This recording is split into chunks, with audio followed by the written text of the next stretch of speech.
जी नमस्कार जी, मैं doctor UPS Kushwaha, CMHO Bhind,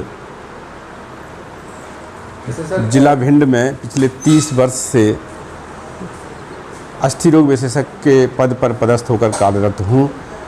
विगत 7-8 माह से मैं CMHO के प्रभार में हूँ, पूरा जिला भी देख रहा हूँ। यहाँ मेरा कार्यकाल बड़ा लंबा रहा है एज मेडिकल ऑफिसर और एज ऑर्थोपेडिक स्पेशलिस्ट लंबे समय से कार्य कर रहा हूँ। जैसे सर कई ऐसे बीमारियां हैं जिन बीमारियों में अधिकतर लोगों को इलाज नहीं मुहैया हो पाता है, जैसे रोटेट कफ आंसू, ये एक क्या बीमारी है, इसके लक्षण क्या होते हैं, इसका हम उपचार कैसे करें? रोटेटर कफ इंजरी ये बीमारी ना होकर एक समस्या है जो कंधे की समस्या है, जो कि चोट के बाद या उपयोग न करने के बाद हाथ में कहीं भी कलाई से कोहनी से कहीं भी फ्रैक्चर होने और कंधे में है तब तो होना ही है। ये तो कंधे की चाल जो है वो जाम हो जाती है, चलना बाधित हो जाता है, किसी भी दिशा में चलाने में दर्द होता है और कपड़े पहनने उतारने में, शौच क्रिया में पानी लेने में, हाथ को ऊपर करने में, कंघी करने में, बटन लगाने में, कपड़े पहनने उतारने में बहुत परेशानी होती, बहुत दर्द होता है।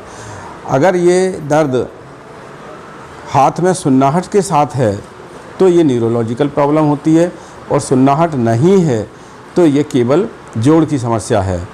इसमें एक्सरे में कोई फाइंडिंग नहीं मिलती है क्योंकि हड्डी सामान्य रहती है, किंतु कंधे पर जो मांसपेशियां हैं जिसको रोटेटर कफ कहते हैं, जिसमें 4 मांसपेशियां होती हैं वो जाम हो जाती है, जकड़ जाती हैं, जो कंधे को घेरे रहती हैं।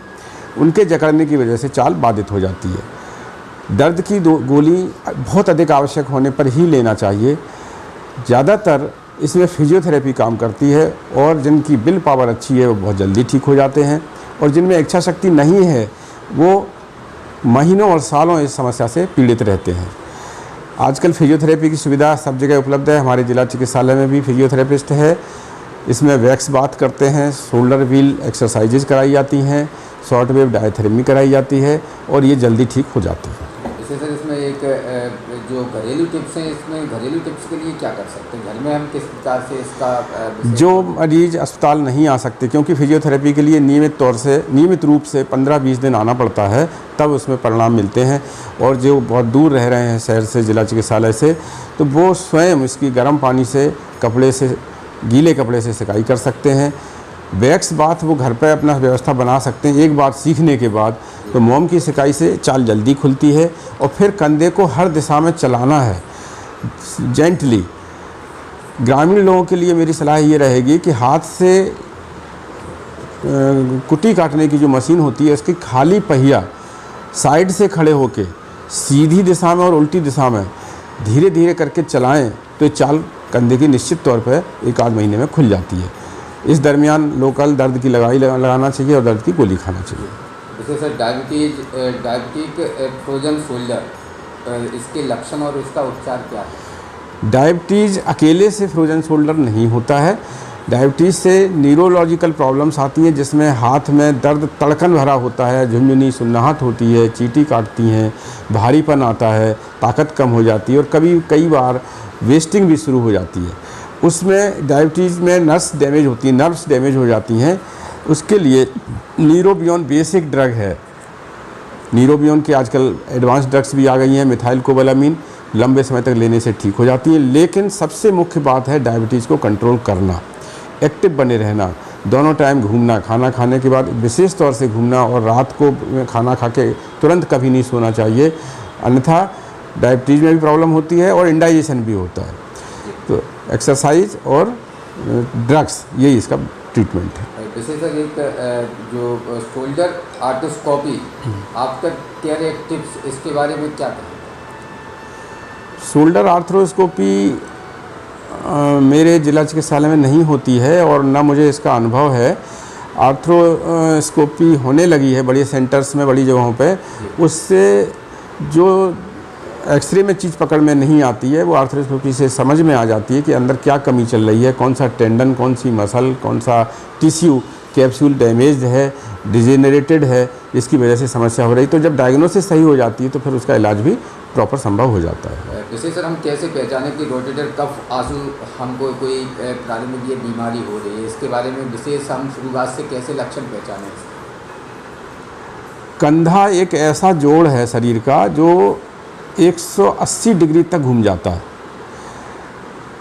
आगे पीछे ऊपर नीचे। जब भी अपन को ऐसा महसूस हो कि बनियान कुर्ता या टी शर्ट उतारने में जिसमें हाथ ऊपर करना पड़ते हैं दिक्कत हो रही है, दर्द हो रहा है, नहीं उतार पा रहे हैं या नहीं पहन पा रहे हैं, तो समझें कि चाल बाधित होना शुरू हो गई है। उसी समय अलर्ट हो जाएं, उसी समय से एक्सरसाइजेज करना चालू कर दें, एक्टिव रहें, चलाते रहें, तो फिर ये आगे नहीं बढ़ पाती। और अगर दर्द को सहन नहीं करके और कोशिश करते हैं कि हम कम चलाएं, तो फिर वो जब चाल और बाधित होती चली जाती है, और बाधित होने की वजह से वो कंप्लीट फ्रोजन शोल्डर हो जाता है। फिर उसको ठीक करने में बड़ा कठिन हो जाता है, बहुत ज़्यादा समय लगता है। जी, मतलब बीमारी बढ़ सकती है। यस, बिल्कुल बढ़ सकती है। ऐसी स्थिति में मरीज को क्या करना चाहिए? स्पेशलिस्ट डॉक्टरों की सलाह शरण में जाना चाहिए या फिर अदर उसको सर्वप्रथम तो डॉक्टर को दिखाना ही चाहिए, जिससे कि ये पता चले कि वो फ्रोजन शोल्डर है या आर्थराइटिस है या न्यूराइटिस है या कोई बोनी इंजरी है, बोनी प्रॉब्लम है। तो इन्वेस्टिगेशन के बाद फिजियोथेरेपी में जाना चाहिए।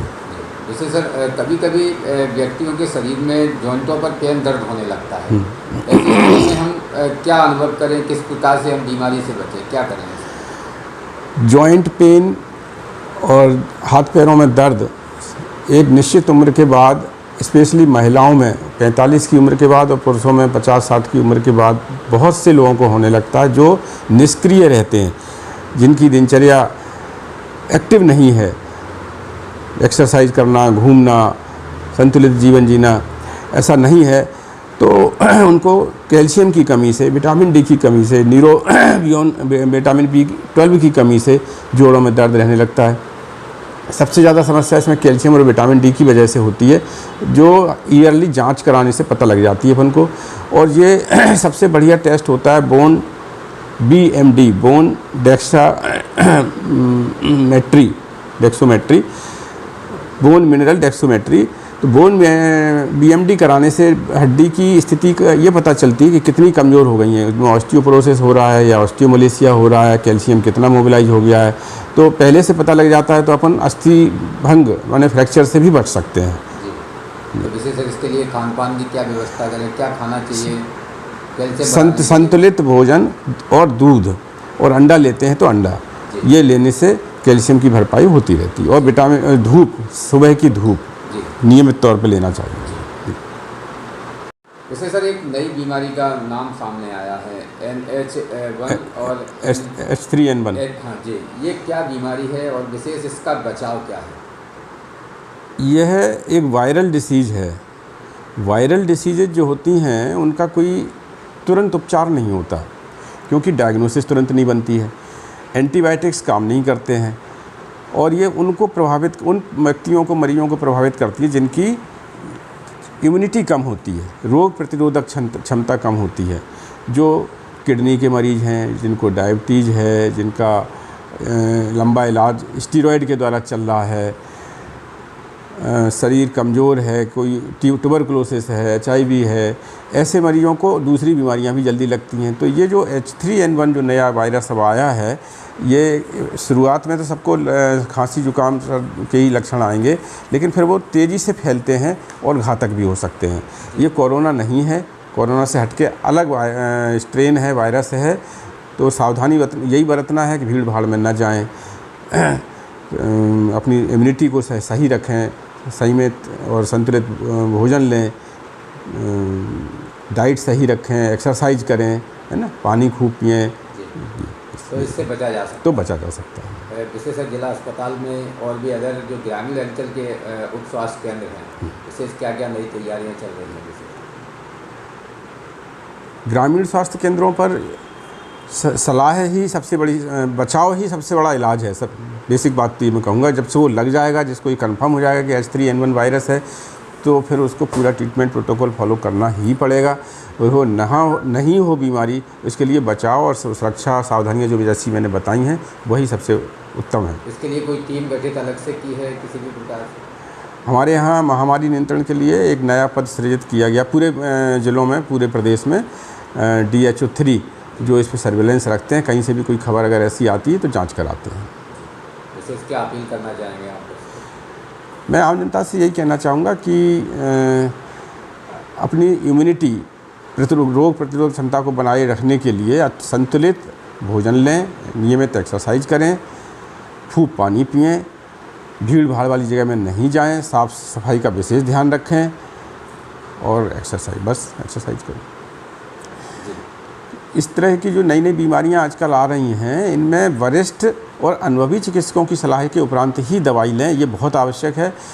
झोला छाप डॉक्टरों के पास जाने से आपका मर्ज बिगड़ सकता है, फिर आपके जीवन के लिए खतरा हो सकता है। ऐसा नहीं करना चाहिए कि अनावश्यक वो एंटीबायोटिक खिलाते रहें, शरीर की रोग प्रतिरोध क्षमता और कम हो जाएगी और वो बीमारी आपकी, चूँकि वायरल डिसीज है, ठीक तो होनी नहीं है, बढ़ती चली जाएगी। इसलिए योग्य चिकित्सकों के पास ही जाकर इसका उपचार और जाँच करानी चाहिए। रोज़ ताज़ा खबरें देखने के लिए हमारा चैनल DVC 24 न्यूज़ को सब्सक्राइब करें, साथ ही बेल आइकन भी दबाएं।